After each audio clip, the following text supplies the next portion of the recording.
Glad y'all came out today. Today we've got a special program with a special presenter, Brad Hatch, who's a PhD in archaeology, trained as an archaeologist, professionally is an archaeologist, works for the U.S. Navy at Dahlgren Station, at King George County. Yep, King George. And he's a member of the Potomac Indian Tribe, which is based in Stafford County, Virginia, and he's going to talk to us today about eel pots and their place in Potomac heritage and culture. And so if y'all have any questions for Brad, he'll make an opportunity at the end to answer those questions for you. So Brad, come on up.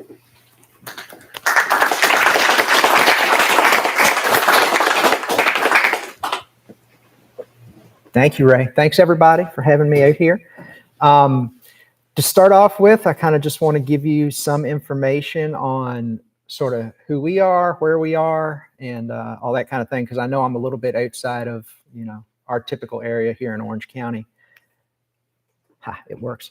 All right. So first of all, we're located in the sort of eastern part of Stafford County today, and historically, eastern part of Stafford County, western part of King George. The map here, you'll see, hold on, let me get this working. There we go. Fredericksburg is right there. I think we probably mostly know where that is. Our Museum and Cultural Center is located just east of Fredericksburg, downstream on the Rappahannock River. If you get a chance, you should come by and see it. We're open Monday, Wednesday, and Friday, noon to 5. The sport of self-guided tours. And then during the season from April to October, we are open the first and third Saturday of every month from April to October from 10 to 2. And you'll get a tour that's more guided by a docent if you're interested in that kind of thing. Presently, our tribal community is situated mostly around White Oak, which is this little sort of crossroads area in Stafford County, not too far from our ancestral villages along Potomac Creek up here. All of this stuff, though, like through here, is within about 3 or 4 miles of each other, which is actually a pretty interesting thing when you think about a group of people, particularly Virginia Indians. Oftentimes, you tend to associate Virginia Indians with one body of water, but the peninsula between the Potomac and the Rappahannock River is so narrow there that we really took advantage of both bodies of water. And you've got two very different environments there. Potomac Creek, it's a little brackish. Crabs come in there in the summertime, so there's a lot of folks that crab these days, and in the past as well. Things like sturgeon would come through there. And then when you get to the Rappahannock Falls, which is where Fredericksburg is, it's freshwater, completely freshwater, but it's a choke point because it's the fall line, and so it's a great place to catch anadromous fish like herring and shad and stuff like that. So pretty unique environmental situation there. Okay, so I'm going to try to keep to my notes so I don't go like too far off kilter here, but I am going to make some asides like that one I just did for you. So traditional crafts associated with Virginia Indians have drawn the attention of colonists, collectors, anthropologists, and material culture researchers for hundreds of years. The vast majority of those crafts have a connection to traditional foodways systems, and they serve as major aspects and signifiers of tribal identity and continuity from sort of the pre-European times to the present day that are recognized both within and outside of Native groups. And so two examples of that you might have heard of here in Virginia include Pamunkey pottery, which has been made for many hundreds of years, and the Pamunkey still make a very well-known type of pottery today. And then also Rappahannock baskets, something that's maybe less well-known, although the Rappahannock had a highly developed basketry tradition up into sort of the middle of the 20th century that has since then sort of gone dormant. But I'll talk a little bit about those as we get through the presentation here. But another type of object, and the one that I'm going to talk about today, that has a deep history and is intertwined with the culture of Potomac people is the white oak eel pot or the split oak eel pot. And it's a specific type of woven eel trap. So I'm going to talk about the pots, how they've come to symbolize and contribute to our persistence as a community in the face of modernity and colonialism. So what is an eel pot? I think is a good question to start with. In its basic form, it's a type of basket, and it's a trap that's used to catch eels. It's woven on 2 separate molds, and it's woven out of split white oak splints. The 2 pieces are then joined together. So you can see in the image here, there we go. Top corner, these are the 2 molds. These are 2 historic molds that pots were woven on in our community. And then there I am weaving on a mold. I'm going to get to some slides that show the steps, like in terms of making one. But on average, they're 21 inches tall. They measure about 8 inches in diameter at the base and about 6 inches in diameter at the mouth. The larger end of the base is open, and it has a funnel. And that's what provides access to the interior where the eel would go into. And then the smaller end, what I call the mouth, can be closed off with a removable wooden plug or cork. And then that cork is attached to the body of the eel pot with a rope. And the rope, which you can kind of see in the image here wrapped around it, you see it not only attaches the plug so that it doesn't get lost, but it also provides like a little bit of a tag in, because when you fish them, you attach the eel pots to a longer line. So once the pots are woven, they're then dipped in tar, and that turns them a black color. So a lot of the historic Potomac eel pots that you see will have that dark color to them, and that's because they're dipped in tar. And it's done for a couple reasons. One is to preserve the pot and make it tougher and stronger. You got to remember, these things are going in and out of the water all the time. They're getting hit up against the side of the boat and stuff like that, so they need to be tough. And then there's also folklore within our community that suggests that tarring pots makes it more attractive to eels, because eels prefer dark places. I will say, though, that there are lots of Algonquin groups up and down the East Coast that use eel pots and made eel pots, and we appear to be the only community that consistently tars them, and those other communities were catching eels as well with their pots. So I think it's perhaps less about the color of the pot and more about the know-how that goes with fishing them that really contributes to catching eels. But the pots are tarred. We tar them. They're tarred before every season when we go fishing. And that sometimes results in these thick layers of tar on historic eel pots. So if you ever see a historic example, if you examine it closely, sometimes you'll see like real buildup of tar, and that suggests that that pot's been fished over and over again, multiple seasons.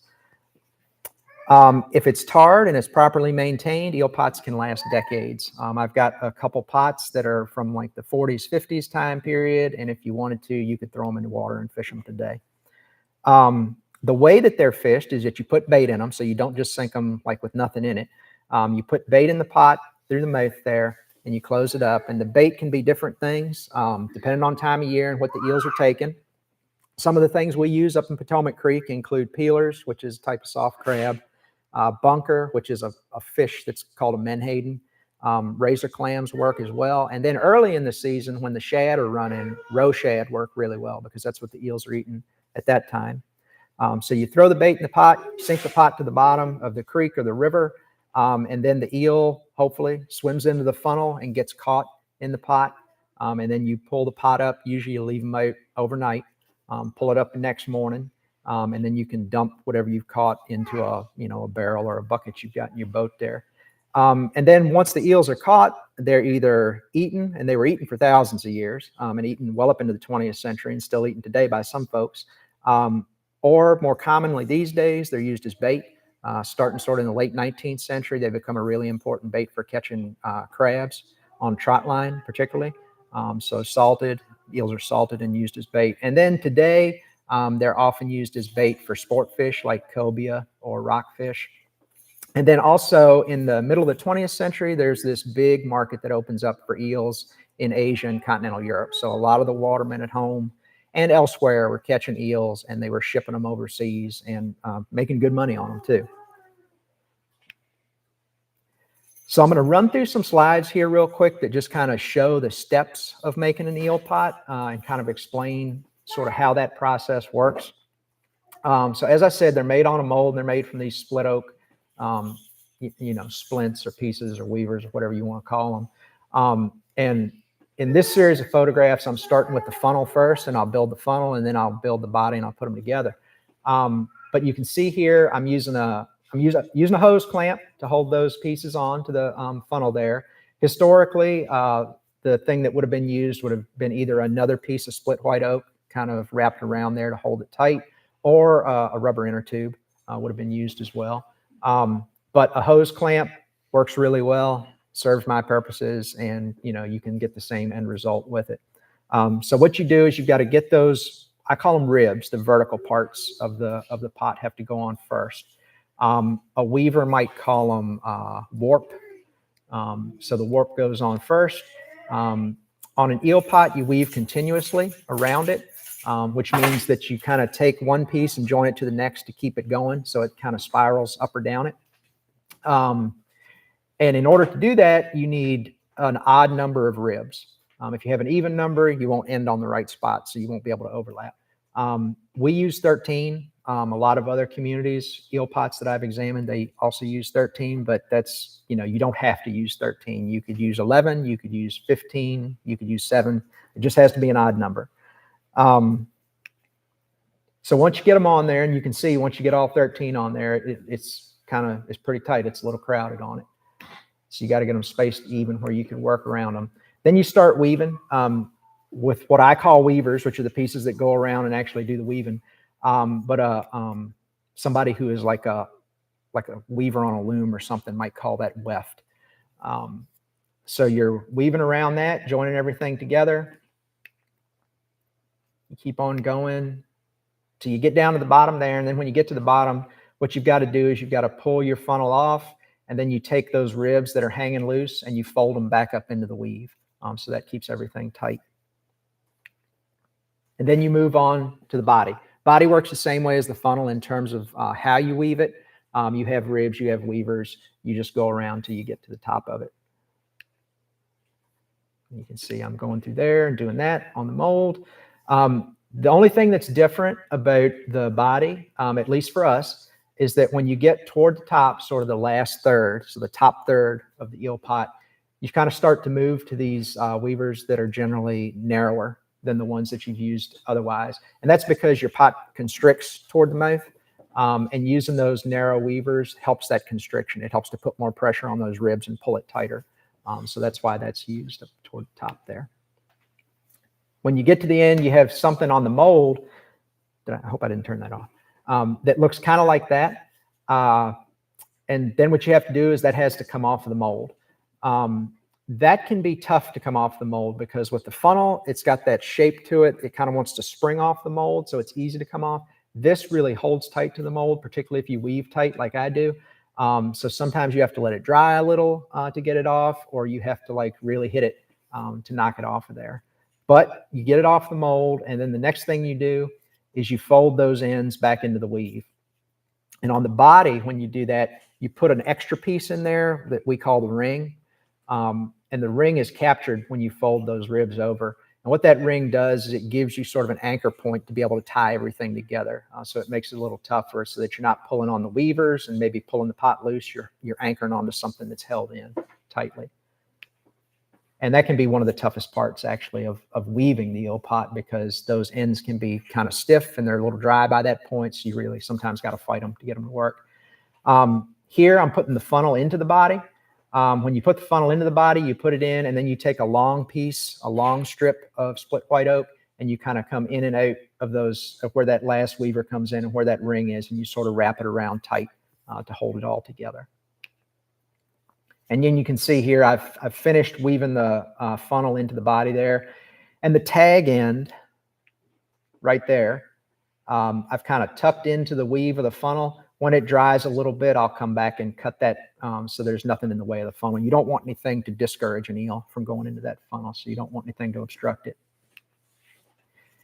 Then you've got more or less a finished eel pot. You can see at the mouth, it's not quite finished. It's got the ring in it, but then you got to come in and put 2 more rims up at the top. There's an outer rim and an inner rim.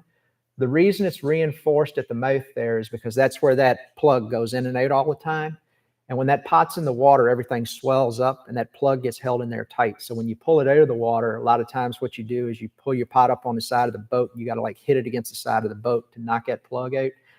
And so all of that, like, beating and banging will tear up the top of that pot. But if you put those 2 rings in, it reinforces it. And then if something breaks, it's easy to replace a ring and not have to rebuild the whole pot That's another reason we do it on a mold, because if something breaks, you can just make one part. You don't have to make like an entire pot again to fix things. There's the pot finished. You can see it's got the mouth of it finished there, and then the mold sitting down there below. Okay, so now to like sort of the history and culture stuff. Within the Potomac tribe, eel pot weaving and eel fishing was a widespread tradition. There's historic references that trace it back to the period immediately after the Civil War. And there's oral traditions that suggest a much deeper history, in addition to some archaeological evidence and ethnographic evidence. Citizens of the tribe, who are, as I mentioned, based in eastern Stafford and western King George, around Potomac Creek, fished for eels using these woven white oak pots up until the 1970s.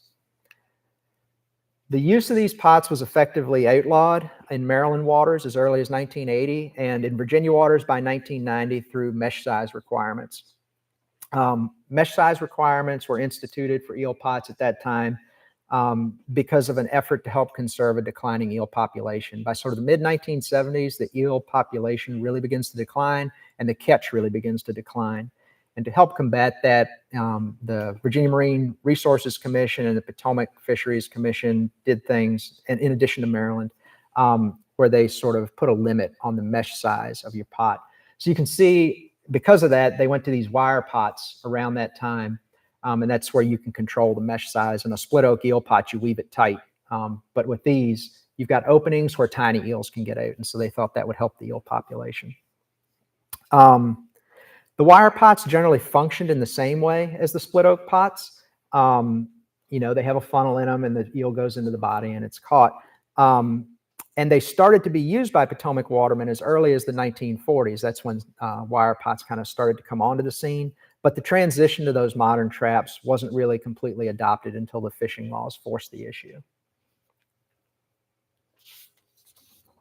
And then by the early 1990s, eel fishing among Potomac people had really ceased, primarily due to the fact that those overseas markets that I mentioned for eels had kind of dried up at that point. It reduced the profitability of eels, and then the eel population had declined so much by that point that people started to shift to other species to make a living. So as a result of that change in economy and the growth in the region in general, crafting traditional eel pots began to die out. And by that time, there was really only one traditional maker left, and that was, his name's Carl Boozy Schoen. Boozy is what everybody calls him.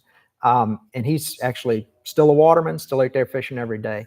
And around the turn of the 21st century, so early 2000s, sort of mid-2000s, mid-aughts, two citizens of the tribe, Mickey Sheneman and D.P. Newton, who are actually pictured here, began to revitalize the eel pot making tradition.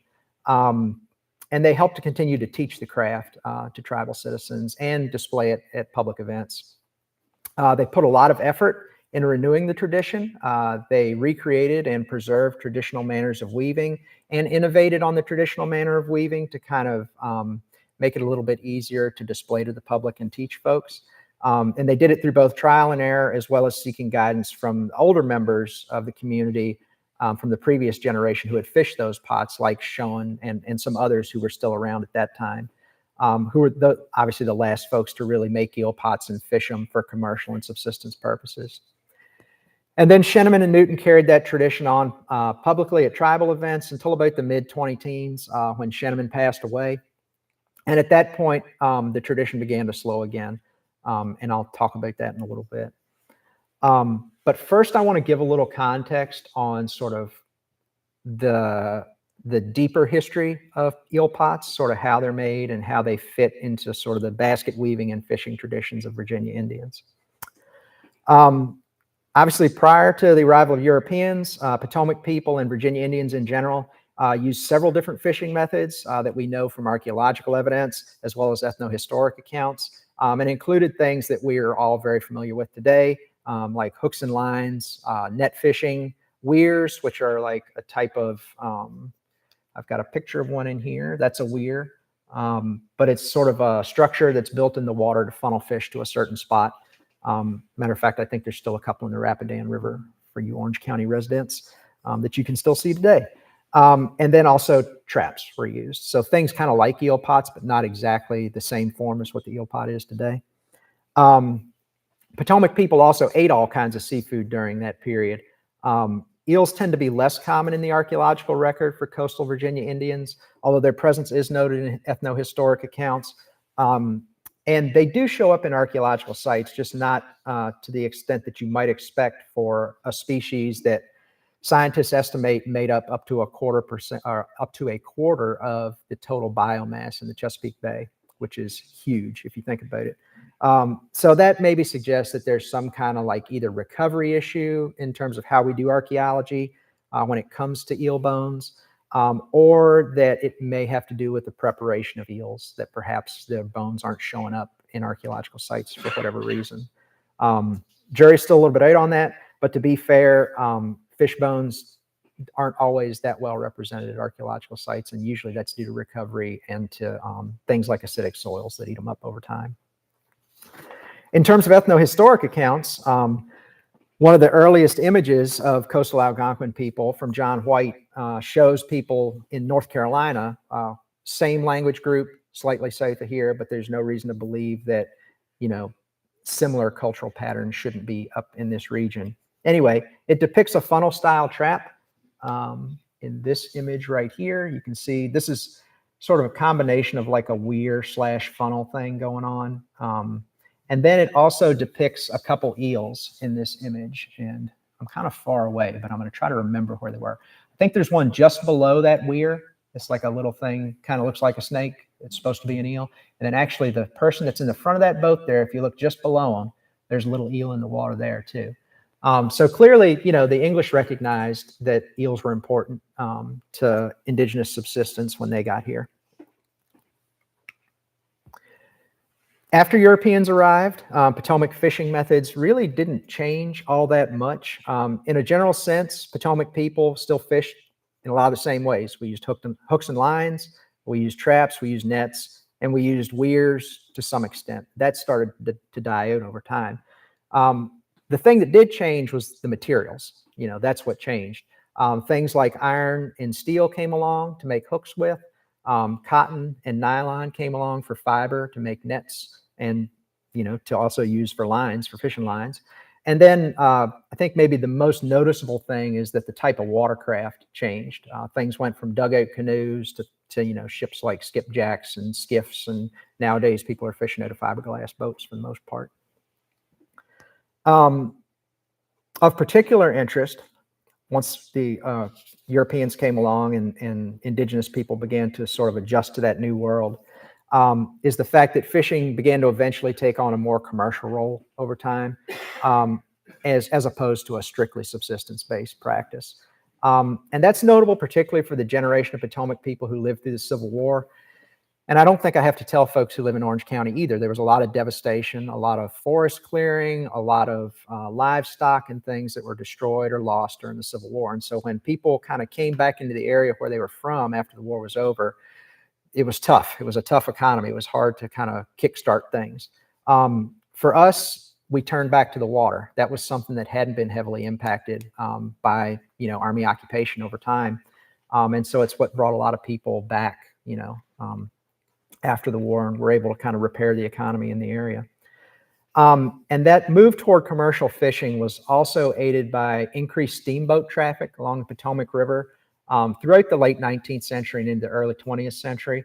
And of course, those steamboats moving up and down the river increased market access in faraway places. Commercial fishing also brought many Potomac families through Reconstruction and the Depression.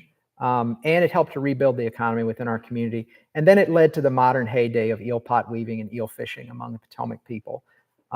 So as I mentioned, talked a little bit about it at the beginning, how eel pots tend to be something that we have historical references for dating the period after the Civil War. The form we see today is something that really coalesces in the period after the Civil War. But I'm going to talk a little bit about basket weaving after I've talked about fishing here to kind of give you an idea of how that tradition of weaving is something that is sort of continuous. So oral history concerning basket weaving among the Potomac people, with the exception of eel pot weaving, is perhaps less prevalent or less well known within our tribe. Although it does exist, there are other examples of Potomac baskets that are passed down through families and basket weavers within the tribe who didn't just make eel pots. But like fishing, basketry has also been an important part of Potomac culture throughout history. Evidence for pre-European basketry among Middle Atlantic coastal Indian groups is generally scant, really, and that's primarily due to preservation-related issues. Natural materials just don't last in these acidic Virginia soils. We don't have the arid conditions with caves and stuff like they do in the Southwest, where you can find woven materials that in some cases are thousands of years old. But we do have some archaeological examples that point to weaving and point to basketry. And they occur when the perfect conditions can exist. So if you have like a piece of a woven mat or a basket that perhaps rested up against something like a piece of copper in the archaeological record, that will help to preserve small pieces. So we do have small pieces. And then in some cases, we have impressions on clay pots that would suggest weaving or some type of basketry. But really, most of the evidence we have of pre-European basketry comes from the documentary record and early ethnohistoric accounts. Those accounts tended to indicate that baskets were made of either things like grass or folded bark or maybe bark splints, and that weaving was done in a relatively simple 1/1 weave, or that baskets were twined. And so in the image here, that's a couple folded bark baskets right here, which are still made. Here's a twine basket. This is a grass basket right here. It's also different, the sort of pre-European basketry, because apparently all of it was done freehand without the use of molds. And Europeans, in their ethnohistoric accounts, tended to place basketry in the woman's sphere of work among Indian groups. And that actually stands in contrast to the Potomac eel pot tradition, which both documentary evidence and and oral history indicates has been in the realm of men primarily, within our community at least. So like fishing, basketry changed after Europeans arrived, although it changed a little bit differently than fishing did. But it is the same in that new technologies and new techniques were incorporated once Europeans came on the scene. And some of those things include the oak splint tradition and the use of molds. While white oak is a native tree here, it does not appear to have been used in the pre-European past to make baskets with in the way that we do today, where we split it out and weave it. That seems to be something that Europeans brought over. They had an oak basketry tradition, and when they came over, they brought that tradition with them. And then the use of molds to make baskets on. As I mentioned, ethnohistoric accounts don't indicate that molds were used prior to the arrival of Europeans. But we do know that Europeans were using molds to make baskets. And so that's probably something that was adopted by indigenous people over here. But ultimately, like fishing, those changes don't suggest that native basket forms didn't persist. Only the way in which the baskets were made changed over time, and that their materials adapted to the new technology and those new techniques that were introduced and brought over by Europeans.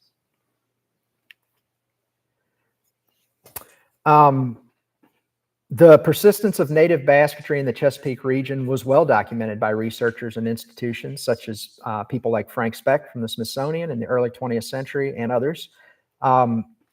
Here in this image at the top, I mentioned Rappahannock baskets. All these baskets at the top are early to mid 20th century baskets from the Rappahannock Indian community that were collected by people like Frank Speck.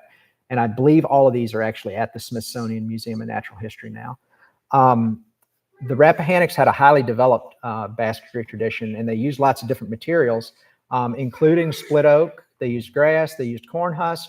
There's a pine cone basket up there, and then I think honeysuckle as well. I'm not sure if there's a honeysuckle one on there, but I believe they did use honeysuckle as well for their basketry. So lots of different natural materials, and this sort of mixture between European forms, European techniques and technologies, and then more what people might consider traditional indigenous techniques or materials. When visiting the Potomac people in the early 20th century, Speck and other researchers collected several examples of eel pots as well as a large white oak basket, which is right here. And then these are Potomac eel pots right here in the middle that are held in the Smithsonian collections. And the white oak basket I always find kind of interesting because if you kind of pay attention to how it's made, very similar in terms of the construction techniques to the eel pots, which would suggest that, that's the style of basket that we were making. In addition to those two forms, though, citizens of the tribe also made white oak baskets that more closely resembled European forms, to include things like ribbed egg baskets and gathering baskets. And then we also made pine needle baskets as well. And those things remain in family collections. The Smithsonian didn't really have a lot of interest in those, I think, because they didn't think they looked Indian enough for them, even though the pine needle baskets have a long indigenous tradition. But anyway, this is one of the ribbed egg baskets right here that was made by one of our tribal citizens. And actually, there's a lot of those through the community. That basket maker was very prolific in his time. So when those collections of native baskets were being gathered in the early 20th century, eel pots weren't only collected from the Potomac people. So I don't want you to think that eel pots are just a Potomac phenomenon here.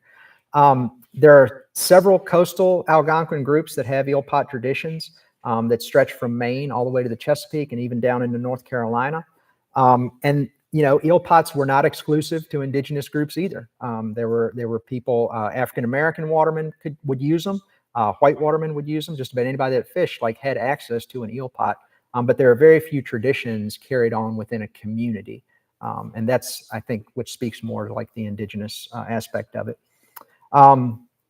But some of the groups that have examples in collections like the Smithsonian include the Piscataway, who are over in Maryland, across the Potomac River from us, the Nanticoke, who are on the eastern shore of Maryland and Delaware, the Shinnecock, who are Long Island up in New York, and the Penobscot, who are in Maine. And those are examples of pots from each of those communities, in addition to a Potomac pot down there in the bottom left corner. The eel pots appear to have been particularly prominent among the Nanticoke people, and they regard them as an important part of their identity, and they even feature an eel pot prominently on their tribal flag. So, as you would expect, the strong eel pot tradition among Atlantic coastal tribes exhibits measurable variation in form. I'm an archaeologist. I like to measure things and look at patterns. So, this is what I'm going to look at a little bit. And those variations in form and treatment provide important clues to cultural identity and traditions over time. But as for the Potomac eel pot, its origins, its deep origins, and its path to its current form are a little bit mysterious, although gathering all this information, we know much more than we did at one point. It's quite likely that some form of woven fish trap has always existed among Potomac people, whether it was an enclosed form or just maybe a large funnel. That thing that changes over time. The eel pot as it exists within our tribe today, being constructed on a mold out of white oak splints, probably didn't really come about until after Europeans settled the region, bringing steel tools, which are really important for splitting white oak. If you've ever done it, it's something that would be exceedingly difficult to do with stone tools, and also wouldn't make a lot of sense when you've got other great materials that are available and almost as tough and easily workable with sometimes you don't even really need stone tools for things like river cane and stuff like that. And so the Europeans also, obviously brought the steel tools, they brought the oak splint basket tradition and the method of weaving baskets on the molds. But that form that the Potomacs came up with and used and adopted was passed down through families that fished within the Potomac tribe for generations, just as their ancestors had done in many of the same places their ancestors had fished for hundreds of years. By the late 19th and early 20th century, the families recorded as making eel pots included the Newtons, the Bullocks, and the Greens, some of whom also continued to make other types of baskets. Starting around World War II, the Potomac eel pot experienced another major shift in relation to changing economies and technologies as the construction material began to shift away from white oak splints to metal wire, which was a cheaper, faster, and easier method for watermen. who were looking to cash in on selling eels in a burgeoning Asian market that happened in the sort of middle of the 20th century. Interestingly, though, wire eel pots had existed in the Chesapeake region from at least the 18th century, and we know that based on an example found at the Addison Plantation site in Maryland, an archaeological site that was identified by the folks at Jefferson Patterson Park in Maryland. And that's the fragment that was found right there. And then this is a whole one that's held in a museum collection of what it would have looked like in the 18th century. Despite this, the Potomacs chose to continue to use the oak splint form for generations, perhaps as a way of maintaining our connection to more traditional practices and as an act of resistance to European culture. I mean, wire was cheap. It's not like people couldn't afford to go get wire and use it, but instead they chose to go out there, find these white oak trees, first of all, which is tough to do, cut them down, split them, which takes a lot of time and effort, and then weave their own pots. If you could go buy a roll of wire and do that, it's a whole lot cheaper, saves a whole lot more time. So there's a reason that people continue to do this over and over again. As the 20th century wore on and the economy in the area around the Potomac homeland shifted away from farming and fishing, the eel pot tradition started to die out before being revived at the early 21st century by direct descendants of some of those same early 20th century eel pot makers. I'm going to get into a little bit of archaeology here real quick because this is obviously of interest to me. When we view it at a broader scale, the Potomac eel pot, I think, also offers some tantalizing clues about the deep history of Potomac people and our ties to other coastal Indians in the region. So I mentioned that there's a strong tradition of eel pot making among the Nanacoke, among northern coastal Algonquin tribes, particularly the Nanacoke, who are on the eastern shore of Maryland and Delaware. And that's particularly significant if we view it in relation to the fact that Potomac people appear to have migrated into Stafford County around 1300 AD, or really that's when the community coalesces in these villages that pop up.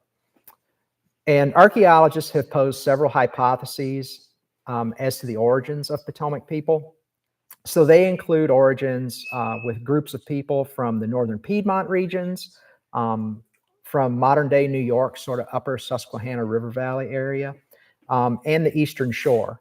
And the Eastern Shore hypothesis is supported by some oral history that's recorded in the colonial period in Maryland that suggests that the Potomacs had very strong bonds with these groups, were part of a larger confederacy, and were actually ruled over by somebody from the Eastern Shore in that sort of 1300 time period. And the oral history mentions that all of that happened 13 generations previous to when it was recorded. Well, it was recorded in 1660. And if you kind of figure out a generation is about 20 years and you go 13 of those back, that gets you to around that 1300 AD time period.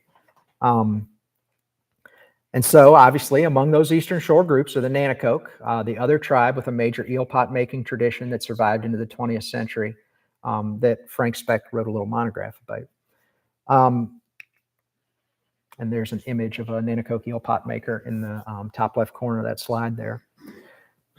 So it's maybe a footnote to the other evidence that archaeologists have brought to bear for that hypothesis on Potomac origins. But I think it's important to realize that more recently, historians and archaeologists have come to understand that native ways of knowing have much to contribute to our interpretation of the past. And I would say that while I'm, in this case, focusing on a single and somewhat esoteric object, I would argue that the Potomac eel pot tradition suggests a strong influence from the Eastern Shore groups and maybe even more northern coastal groups, indicating cultural affinity, alliances, or maybe even shared ancestry that long predates the arrival of Europeans in the region. Just a hypothesis, but something I think that's like very interesting in terms of who's making these pots and how long they survive, and where different things are showing up. So now that I've given you sort of that background historical context for eel pots, I want to turn to some more recent developments in eel pot making and its future within the Potomac community. So I'm an eel pot maker. By the time that I began to learn the craft in the winter of 2018, 2019 timeframe, D.P. Newton and Boozy Schoen were the two last traditional eel pot makers within our community. A few other members of the tribe had worked with DP on aspects of eel pot making, but none were really making pots in the traditional manner anymore. DP became my mentor in eel pot making, and we finished our first eel pot together in the spring of 2019. And then during that time, so we went out and like cut the tree, like he taught me how to do all of it, all the way to the end of it. And then I was going on and making my second eel pot like on my own. And in October of 2019, DP passed away when I was working on my second one. And so his passing for me highlighted the fragile nature of that craft.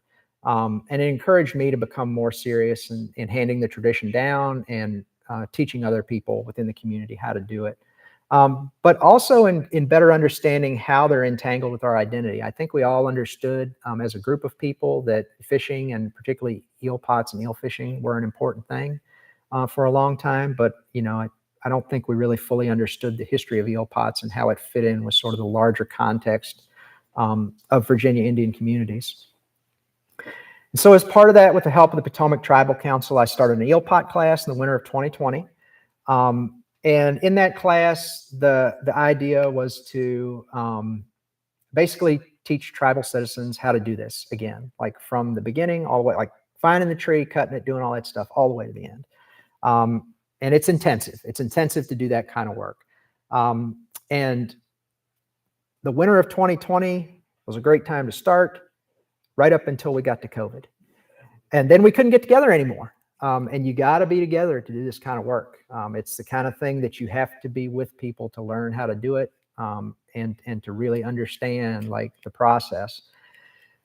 So we had like 2 classes, I think. And then, you know, it was a big class, had like 10 or 12 folks in it, depending on the day. And then we had this big hiatus. And during that hiatus, we lost, like, people dropped off, you know, life got in the way. They didn't come back to the class. So a class that started off with 10 or 12, by the time we were finally able to start meeting again and finish up pots, I had 2 students that finished. It's labor intensive. And I think, you know, it can be discouraging when you're making them. You start off in the woods cutting trees, and, you know, you really don't end up with anything that starts to resemble an eel pot until you're like 2 hours away from being finished. And that can be discouraging to a lot of people who just kind of want to have something to take home with them. So that didn't work, you know, I mean, and that happens. So I started to kind of go back to the drawing board on that one. And then I was like, well, maybe the way to do this is to do it like how our ancestors did it, to really like be one-on-one with people and show them how to do it in a small group, or, you know, something like that. So as part of that, I sought a Virginia Folklife apprenticeship. And what that is Virginia Folklife hosts these apprenticeships where it has somebody who knows the craft and teaches it to people, oftentimes within the same community, but not always, who want to learn the craft and learn it in an intensive way. And so they support that. So we were part of that, the 2022-23 Virginia Folklife Apprenticeship class. I was the teacher on that one, and I had 2 apprentices, 2 young tribal citizens that I taught how to make eel pots from the start to the beginning. And so now they know how to do it. And since then, I've kind of refined my teaching method and switched to more of like a workshop as opposed to an intensive class for folks that just kind of want to get an introduction to it. In 2023, Virginia Humanities funded an eel pot workshop for us. And so myself and one of my apprentices taught this workshop down in Irvington to other citizens of Virginia Indian tribes, as well as educators who work with Indian tribes. And that was successful. We did small eel pots, like little miniature half-scale ones, and I had prepped all the material ahead of time, so all they had to do was weave. And they really liked that because they had something to take home at the end of the day. But they learned, like, you know, because they were still working with the material, they learned kind of how tough the material was, how tough it could be to work. We did a little bit of demonstration on how to split it, but then we really just wove pots. And did a little bit of introduction, like history and everything too. So that was really successful. And so that's kind of the model that I have taken on to now. And actually, I've kind of started to shift over to commercial reed as opposed to split white oak, because it's easier to get your hands on. And if people really just want to learn how to put it together, that's easy enough to do, and it's expedient. So it works for that. although I'm still open to tribal citizens who want to learn it from start to the finish, doing one-on-one things with them if they're ever interested. But in addition to that sort of teaching part, I'm also continuing to collect data and record examples. There are examples of historic eel pots within our community. And there's actually a photograph here. You often think that eel pot kind of belongs in the water being fished. Well, not anymore, obviously, because there's not a lot of people that do that anymore. The natural habitat of the eel pot these days is actually something more like that, in somebody's shed in their backyard, like in a pile of stuff where you kind of can't even really tell there's eel pots in there till you look hard. So that's what I've been doing, is talking to former watermen, their families, going and recording examples of eel pots, taking measurements, taking photographs. As part of that, there seems to be some variation where you can tell who the makers were, and that's kind of cool. And also just to look at the pots and kind of see which ones have been fished and which ones haven't, and sort of the life, the life use they've had over time. So now the Potomac eel pot primarily exists as a traditional craft, in some ways for its own sake, rather than as an important part of our economic or subsistence system. Nobody's out there making a living off of catching eels with split oak pots in our community anymore. Now, there are still people that catch eels. My brother spent this summer eeling, but he was using wire pots. It remains a way to display and reinforce Potomac identity, and it acts as a form of resistance against European aspects of culture and identity in the region that tend to emphasize mass production, efficiency, and speed. Those three words don't really jibe with split oak eel pots, if you've ever worked with them. But the work of crafting the eel pot is necessarily slow. It requires skills learned through practice and mentorship, and it lends itself to passing on oral histories and knowledge from generation to generation, as the Potomacs always have. And arguably, I would say that fishing does the same thing. So it's not just eel pot making, it's fishing too, that it also passes on traditions. Partially because of this, the object itself has played a major role in keeping Potomac culture alive in the face of violent social, economic, and cultural upheavals that have defined Native existence since the arrival of Europeans. And in this way, the eel pot's an object of survivance, in that it's nurtured Potomac people, Potomac ways of knowing, despite centuries of European onslaught. Like the Potomac people, the object has persisted and grown, perhaps shifting in form or materials over time due to specific conditions, but always part of a Potomac story. As our Chief Emeritus, Robert Greene, has noted on several occasions, like our language, the eel pot is integral to Potomac culture. It links us to our ancestors, it links us to our environment, and it's imperative that we pass it on to the next generation. So that's kind of what I've got on eel pots. I'm certainly more I could talk about with them. And if you've got questions about them, I'm happy to answer them. So thank you.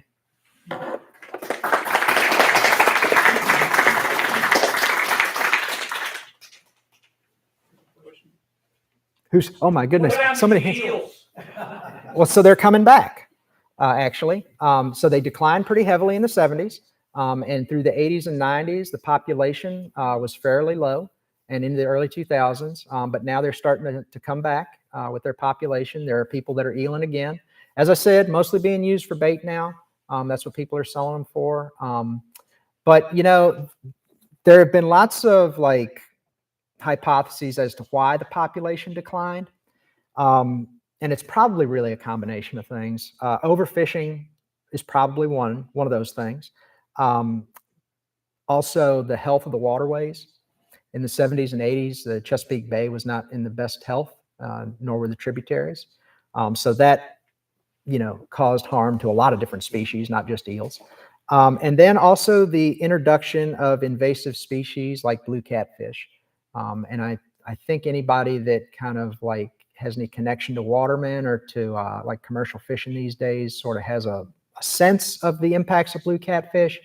A lot of people talk about blue catfish today as being particularly impactful to the crab population. They eat a lot of crabs, but they eat a lot of everything. They're like garbage disposals. And blue catfish are not a native catfish, and a lot of people don't realize that. Blue catfish aren't native to this region. They were brought here from out west as like a sport fish, and they kind of took over. There are catfish that are native in these waters, but the blue catfish have really outcompeted them for the most part. They're voracious eaters.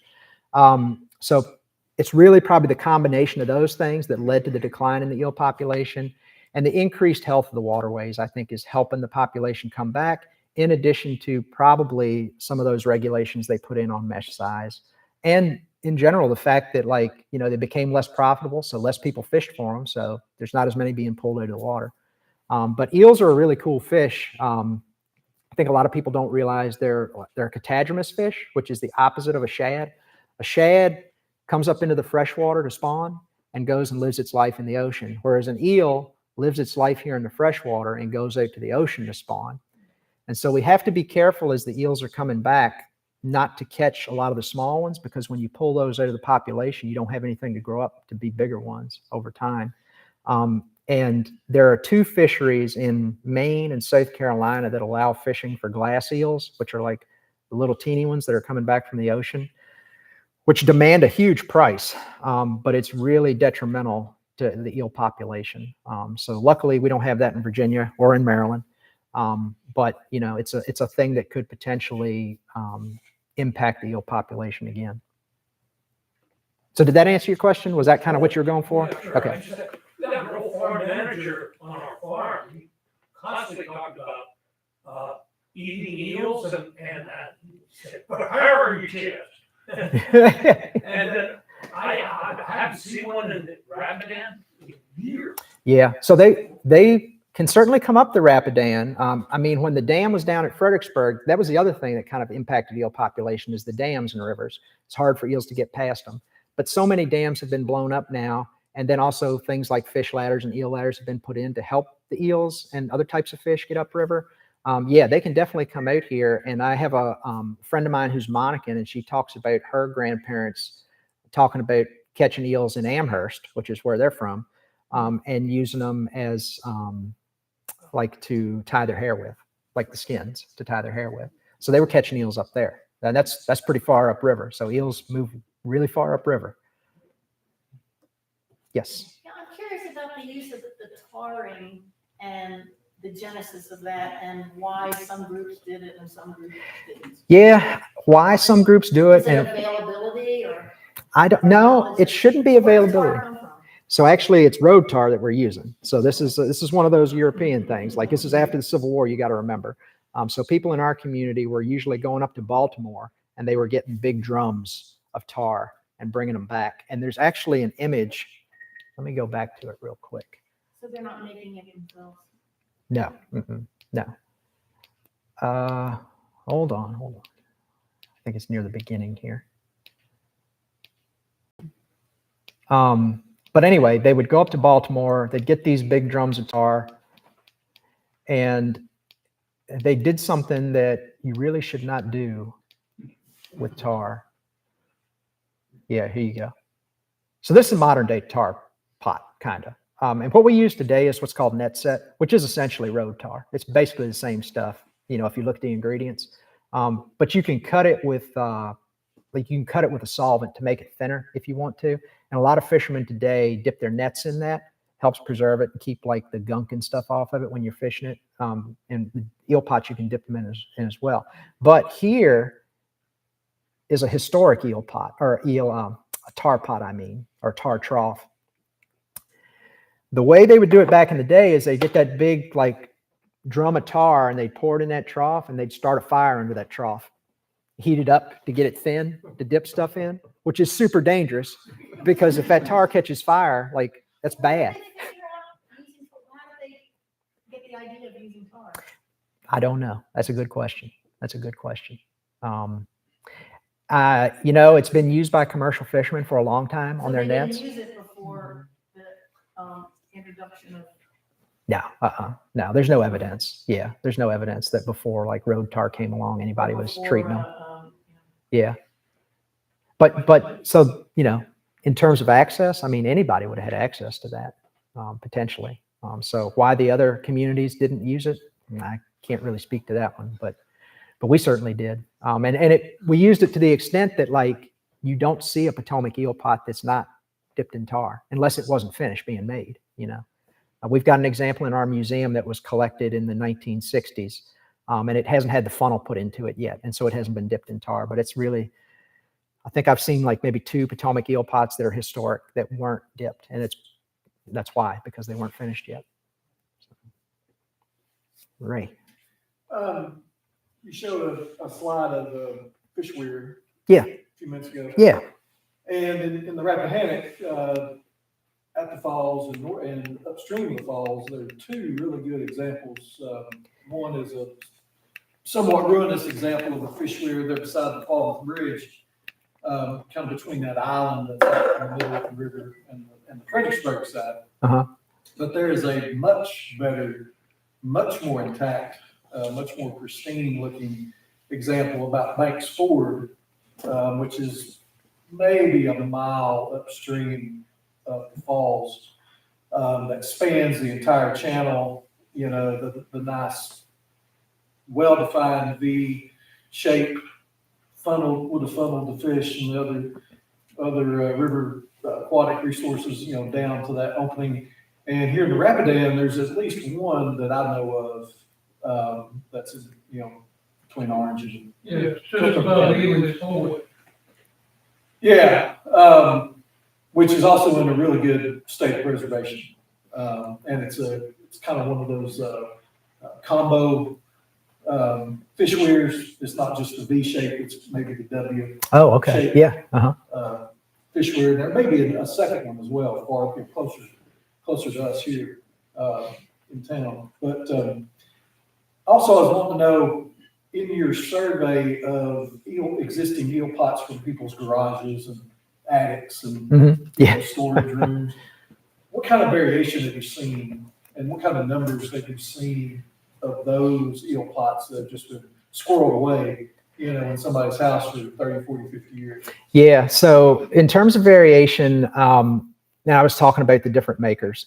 And so I've relied pretty heavily on Boozy Shawn, who is the one that he learned from his grandfather and made them in like the traditional way and everything. And he actually made them at one point, to kind of, because he remembers some of those makers, to talk to him about like, well, what do you remember about like Gordon Bullock's eel pots or Herman Green's eel pots or his grandfather's eel pots or whoever's, you know? And they all had sort of little different things they did. So I think to somebody who maybe doesn't make them, you would look at them and say like, well, they all kind of look the same in terms of form and everything like that. But like Gordon Bullock's eel pots down at the base have like these little thin weavers, like narrow weavers at the base. Really nobody else does that. Everybody else has sort of the wider ones. Then you get up to the top and they shrink down. But he has a couple little narrow ones at the bottom that he did. Herman Green's pots are very like, for lack of a better term, I would call them workmanlike. There's no frills about them. They're just like kind of slapped together. And part of the reason that is because Herman, he was a commercial fisherman, but he got to the point where he got older where he couldn't go out and fish anymore. So to make money, he made eel pots. That's what he did. And he would sell them for 50 cents a piece back in like the 30s, 40s kind of time period. And if you think about like, that's, you know, I mean, maybe that was some money then, but the amount of work that goes into those pots selling for 30, 40 cents a piece is crazy.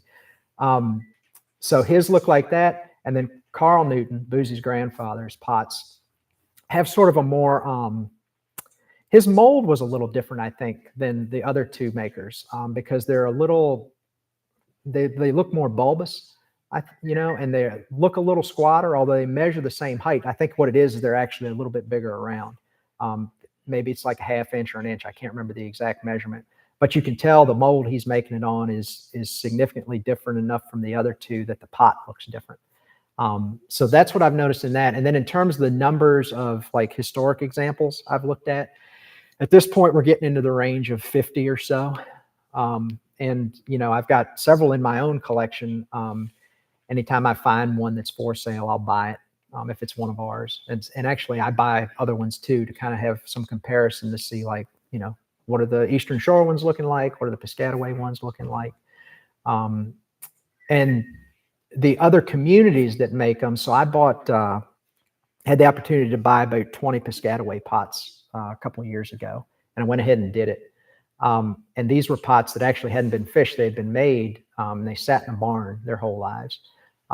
And those pots are interesting because, you know, construction is in many ways the same. You know, you got two pieces with the funnel and the body and everything, but their pots up at the top, the mouth is really constricted, like, you know, like that big, probably about like maybe 3.5 inches in diameter, and really pulled in way more than what we do ours. again, indicating either a different mold type, or maybe maybe they're pulling it off the mold and weaving it tighter, at the top there. It's a little bit unclear because there's, as far as I know, there's not a Piscataway eel pot maker left. And I've talked to them about, every Piscataway person I've met, I've been like, oh, do y'all still make eel pots? And none of them do. They remember them, they just don't make them anymore.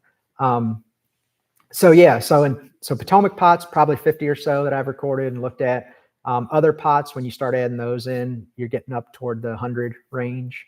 I just like to look at them, and anywhere I go, if I'm at a museum, I try to find them, and you'd be surprised where they show up. Like Denver Art Museum has examples of eel pots, which is crazy. I mean, it's like they're like far away from eels, but they've got eel pots.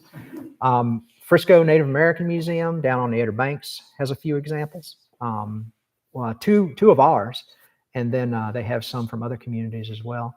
And I bought a Potomac eel pot in an antique store in Winchester one time. And how it ended up in Winchester, when I saw it in the window, I knew what it was, because they've got a unique look, and it was tarred.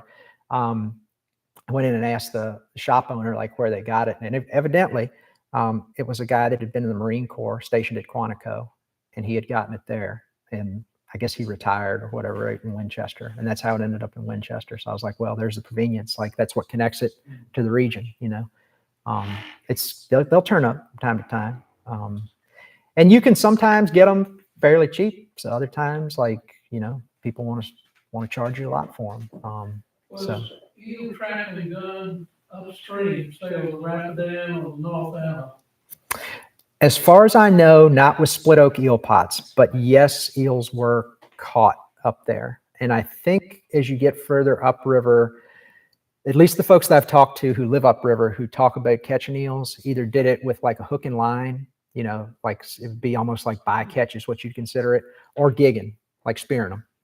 You couldn't get it with baskets that are weird? I think you could. Yeah, I think you absolutely could. I just don't think it was because I think commercial, like the split oak pot really is part of that sort of commercial aspect of fishing. And so I think that's why, it's so prevalent sort of below the fall line. But I think you could catch them. Get back on the weird business for a moment that's where you referred to.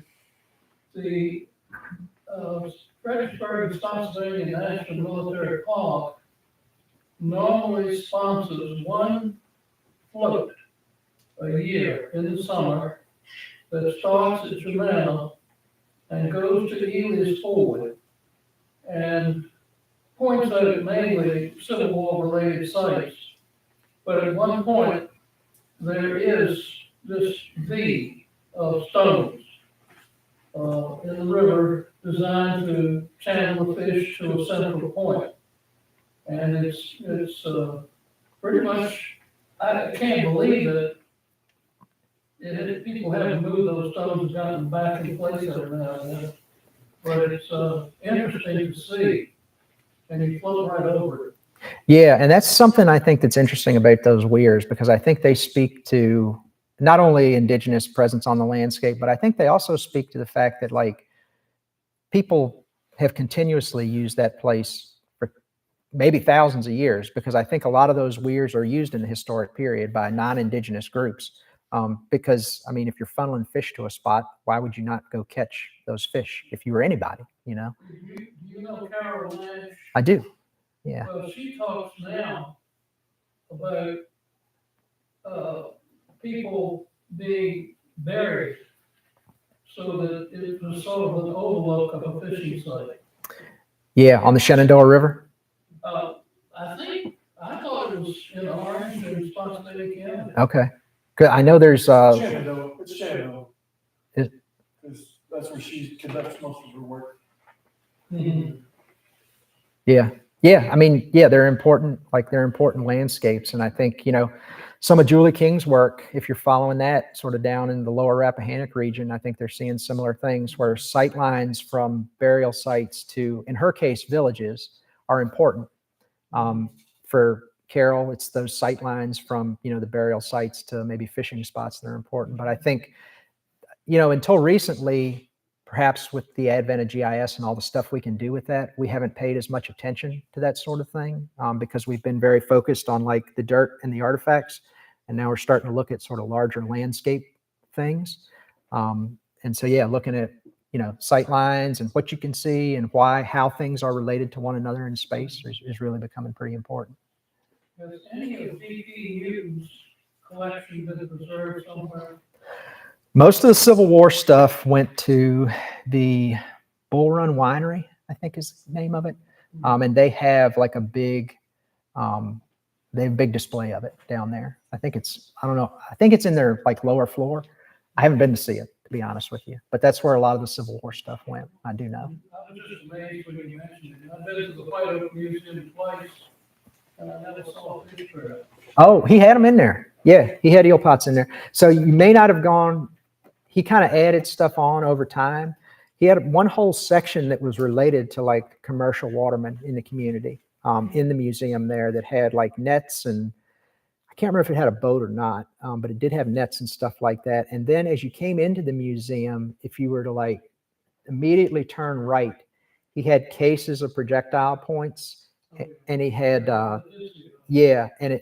when I went over there to learn how to make eel pots, he had, I think, 2 eel pots sitting there, and he had a couple duck decoys he had made out of reed as well, which were kind of cool. I thought, I wish I had learned how to make those, but didn't get a chance to. What species of eel are they catching? American eel. Yeah, and American eel is the main kind of eel, like really the only kind of eel you're going to find up here in freshwater. Now you do see lampreys come up from time to time, which are like they're like a parasite kind of thing that come up on fish. But yeah, American eel. And the American eel is, like I said, lives in freshwater and goes to the Sargasso Sea to spawn. And they spawn in the same part of the sea as like the European eels do. But they ride the currents back to their separate homes as like little teeny, like translucent glass eels. In the middle of the Atlantic, right? It's near Bermuda. Yeah. Yeah. Yeah. Yeah, I was curious about the fire in the middle of the gully, roasting marshmallows. Yeah. Well, it seems kind of dangerous to put a fire in the middle of a wooden boat, doesn't it? I don't know. I'd have to get closer to that picture to see what they're doing. You know what I think that represents, and they talk about this in some of those early ethnohistoric accounts, is that they would burn a fire in those boats and when they would fish at night, and it would attract the fish to be speared. So I think that might be what that's, even though the image I think is supposed to be in the daytime, I think that specific part may be representing that kind of thing in there. And that was actually something that the Pamunkey did for a long time, even into the 20th century. They would hunt a bird down there called a sora, which is like a marsh, kind of like a marsh hen, like a bird that lives in the marsh. And they would hunt them at night. They would take people out to hunt them, and they would have this, on the end of their boat, they would have this like iron brazier that they would burn a fire in, and that would, I guess, freeze those birds up so that they could shoot them at night. But yeah, I wouldn't want to burn an open fire in the middle of a dugout canoe. That's how the boat was made. That's true. That's true. But if you let it get away, you're going to be swimming home. Yeah, go ahead.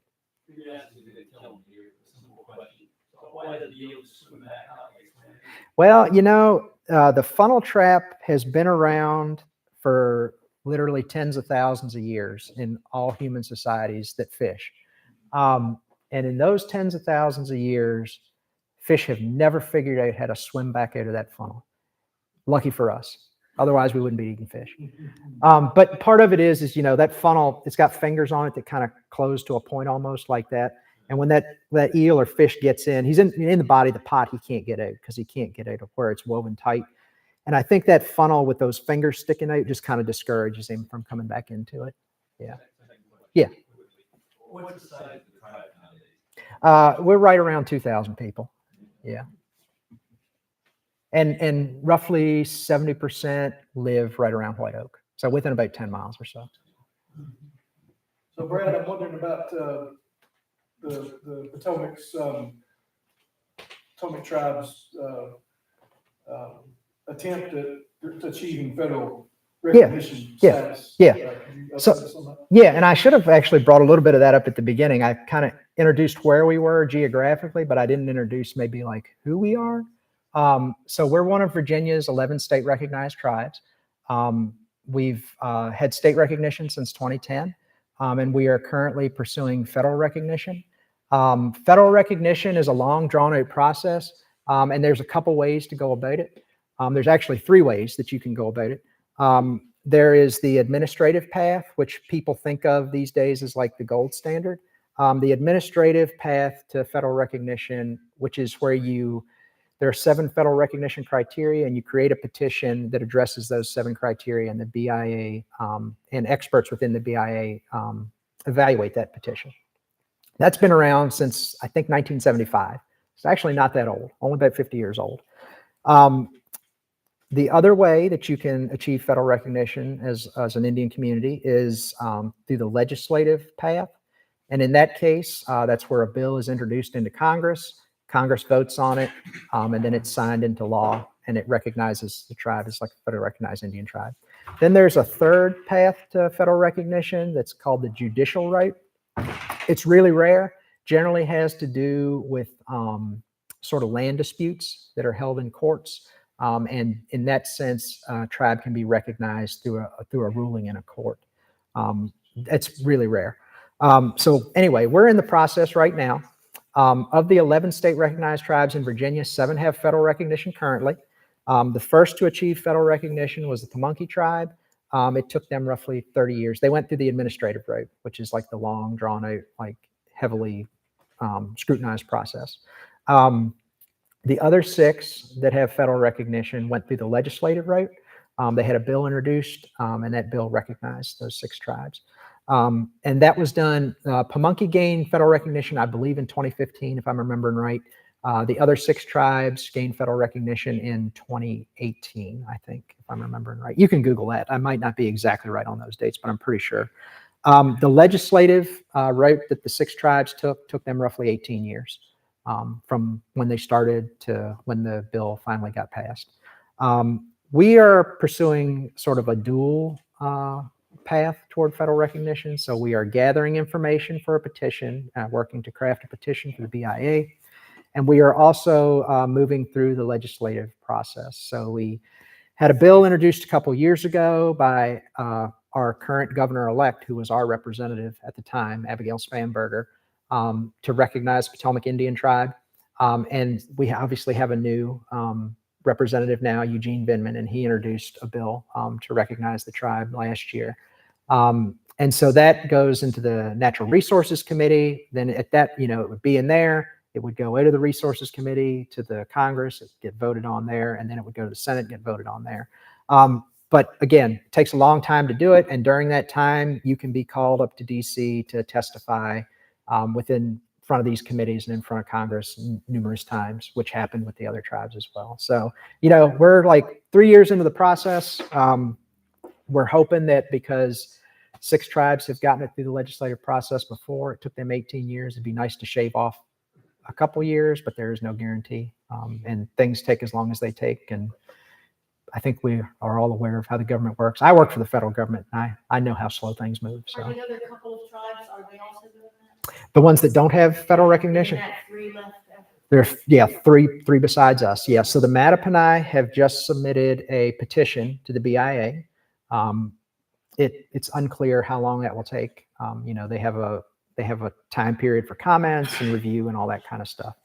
So their petition has been submitted, and there's 2 reservation tribes in Virginia, the Pamunkey and the Mattaponi. So the Pamunkey have federal recognition already. The Mattaponi are going for it through the administrative process now.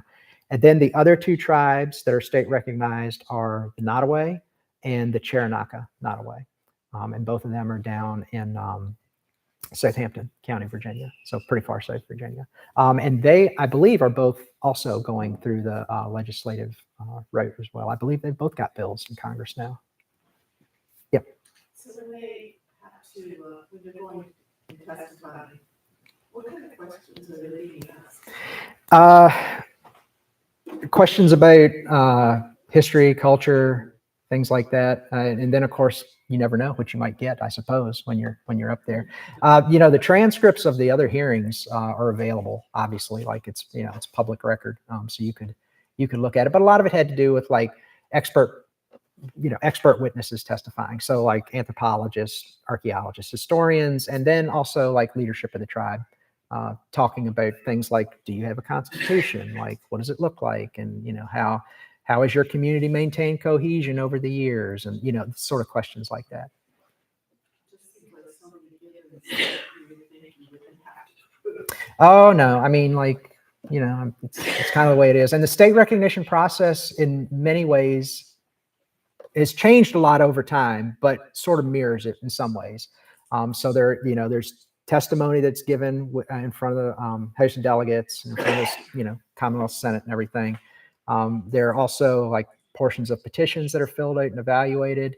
And so, yeah, it's sort of a process that mirrors it, although the federal process tends to be more bureaucratic, and the people that evaluate it, I think, are drawn from different places than like the state recognition petitions might have been in the past.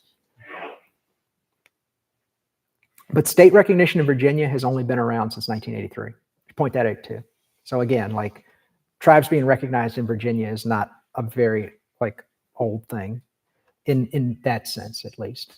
Now the Mattaponi and Pamunkey have been recognized because they've been paying tribute to the governor for literally hundreds, like before this was a country. So, they've been recognized in that kind of way, but as like official, like you are a state recognized tribe, that's only been around since 1983. What are the benefits of recognition, both at state and federal level? Yeah, well, so at the state level, you have I think a lot of people think, and this goes for recognition both at the state and the federal level. I think there's a lot of people that think like state recognition entitles people to like draw paychecks or like do this, that, or the other. And actually that's not true. That's not what recognition is. Recognition provides opportunities to go for things like grants that might not be available to other groups. But you still have to do the work of writing the grant and, performing the grant and doing the grant report and all that kind of stuff. But, for us, especially as it comes to federal recognition, what's important to us is the opportunities that it would provide for healthcare, for housing, and for education within our community. And, beyond that, recognition is important because it recognizes the relationship between the government, whether it's the state or the federal government, and the tribal nation, that sovereign status that we all have. So that's really, the overarching important part of recognition. But in terms of like the material aspects of it, recognition is both a lot of work and creates a lot of work if you achieve it. So it's really like, it's asking to have more work put on you in some ways. And it's a tough process and an invasive process too. I mean, there are a lot of tribes who don't go for recognition because they don't want to be put through that kind of process because it's so invasive. So it's a decision that every community has to make on their own. Yeah, it's thanks to Plecker. Partially, Plecker and others. I mean, Virginia's had a lot of racial laws since the 17th century. So, I mean, that's been something that has been tough for Virginia Indians all along. But yeah, Plecker, perhaps the most recent one, starting in the 1920s and on up into the 1967, Loving versus Virginia reversed that Racial Integrity Act stuff. So, yeah. You are the chief? No, I'm not the chief. I am on the council. I'm the chief judge on the council. Well, is the chief elected? Yes, chief is elected. Mhm. Do the men vote? Everybody. Well, everybody over 18 votes. That's how we do it. Now, and that's different. Every tribe has their own constitution and they may do it a different way, but that's how we do ours. So. Because I know some tribes, particularly out west, only the women vote. Yeah, right. Yeah. Yeah, absolutely. And it's hard to say, because of sort of the lack of records from that early period and what the English were recording, like what individual communities were organized like. I think we get a lot of historical documentation from the sort of Southern Virginia groups, like the Powhatan focused groups. But when you get to groups like the Monacan or like the Potomac or Susquehannocks, maybe to some extent, or groups like that aren't really like at the heart of that Jamestown story, there's a little bit less that's recorded, and so we're not really sure exactly how those governments function. And arguably, I would say we're not even really that sure about how the Powhatan government functioned. I mean, we see it from John Smith's eyes and other like English people's eyes, but they weren't sitting in on those council meetings, or if they even called them council meetings or whatever they call them. Like, they weren't sitting in those spaces. They didn't know, they didn't speak the language, so they didn't really know what that was like.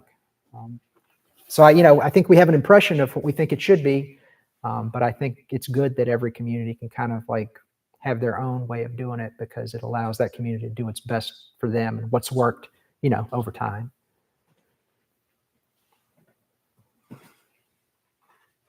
All right.